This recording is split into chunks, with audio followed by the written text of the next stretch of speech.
there's nothing I'm going to be able to do to change the outcome. So, like I said, the team is working obviously on an appeal. NASCAR just got slammed in the most brutal way. They tried to flex their authority, slamming Joe Gibbs Racing and Chase Briscoe with one of the harshest penalties of the season, a 100-point deduction, a 4-race crew chief suspension, and a brutal $100,000 fine. And then, they got completely humiliated and exposed. The National Motorsports Appeals Panel shredded NASCAR's case to pieces, overturning the penalty and restoring everything JGR had lost. Every single punishment NASCAR issued was erased, like it never happened. So now, the big question: how did NASCAR get it this wrong? Why did they rush to hammer one of the biggest teams in the sport without even having their facts straight? Because this wasn't just a mistake, this was a full-scale disaster. NASCAR tried to enforce their authority, and instead, they embarrassed themselves in front of the entire racing world. NASCAR didn't hesitate. They dropped the hammer on Joe Gibbs Racing with one of the harshest penalties of the season. After the 2025 Daytona 500, officials claimed that Chase Briscoe's number 19 Toyota had an illegal modification to the rear spoiler. That was all NASCAR needed to hear. No second guessing, no further investigation, just punishment, and lots of it. The ruling? Brutal. 100 driver and owner points wiped out. 10 playoff points erased before the season even started. Crew chief James Small, suspended for 4 races. A $100,000 fine slapped onto JGR. Just like that, Briscoe was shoved to 45th in the standings, a death sentence before the season had even begun. NASCAR sent a message: if you break the rules, you'll pay the price. But did they even bother checking if a rule was actually broken? The so-called modification was nothing more than wear and tear caused by NASCAR's own supplied parts. The elongated holes in the spoiler, not an illegal adjustment, just the result of the way it was attached. It wasn't some secret performance-enhancing trick, it was literally how the spoiler fit onto the car. And here's where things get worse. This wasn't even the first time this exact issue happened. NASCAR knew their supplied parts had inconsistencies, but instead of taking responsibility, they blamed the teams. JGR immediately pushed back, arguing that NASCAR had misinterpreted the situation. But NASCAR? They didn't care. They had already made up their minds, already crafted their tough guy narrative, already handed out the punishment. For them, it wasn't about fairness. It was about control. It was about showing the garage who's boss, whether the evidence backed it up or not. And here's the real kicker: NASCAR never considered that they might be wrong. There was no second review, no self-reflection, just blind enforcement. And as history has shown, when you wield power without accountability, it always backfires. And now, that arrogance was about to blow up in their face. Joe Gibbs Racing had 2 options: accept NASCAR's ruling and watch their season collapse, or fight back and expose the truth. They chose the latter. Within hours of the penalty announcement, JGR lawyered up and launched an appeal. The stakes were massive. If they lost, Chase Briscoe's championship hopes would be dead on arrival. But JGR knew one thing: this penalty was built on pure nonsense. Their argument? The spoiler wasn't illegally modified. The holes NASCAR flagged as tampered with, they weren't touched by the team. The issue came from NASCAR's own supplied parts. The way the spoiler attached to the car naturally caused the wear. JGR didn't tweak, alter, or manipulate anything. NASCAR had completely misread the situation. And yet, NASCAR doubled down. They insisted their ruling was correct, treating JGR like a guilty party trying to weasel out of punishment. This wasn't about fairness, it was about control. The appeal process wasn't just a formality, it was a battle.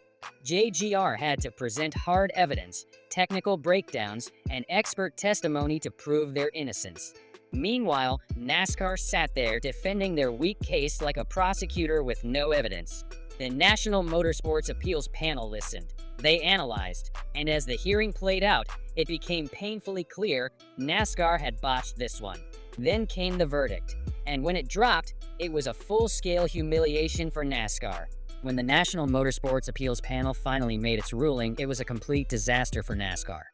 Every single penalty they had issued gone. The 100 driver and owner points?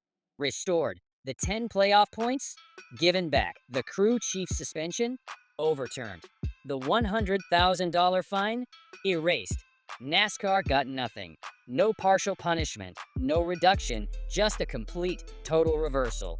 They had gone all in on punishing Joe Gibbs Racing, only to have their case completely dismantled in front of them. The decision sent shockwaves through the sport. It wasn't just about one team winning an appeal, it was about NASCAR's credibility taking a direct hit. If their rules and penalties could be overturned this easily, what did that say about their ability to govern fairly? And the worst part? They did this to themselves. Instead of properly investigating the issue, NASCAR rushed to hand out punishment. Instead of looking at the facts, they jumped to conclusions. And now, they were the ones left looking like fools. The fans noticed, the teams noticed, the entire garage noticed. Social media erupted with reactions, roasting NASCAR for their incompetence. How does NASCAR mess up this badly? Imagine handing out the biggest penalty of the season, just to get dunked on by your own appeals panel. This is why no one trusts NASCAR's rulings anymore. The memes spread like wildfire. The credibility of NASCAR's officiating was in freefall. Joe Gibbs Racing? They didn't even have to say anything.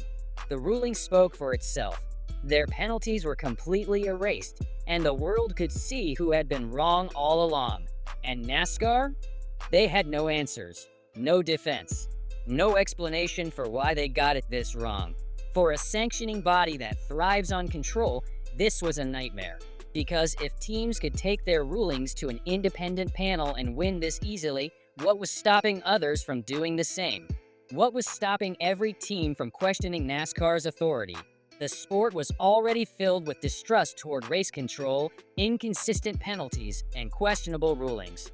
Now, NASCAR had just handed their critics even more ammunition. In their attempt to make an example out of JGR, they ended up exposing themselves. And as the rulings settled in, one question became louder than ever.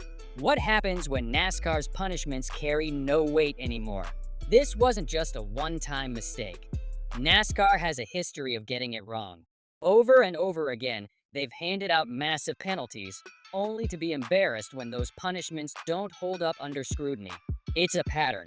NASCAR plays judge, jury, and executioner, but when teams take them to the appeals panel, the cracks start to show.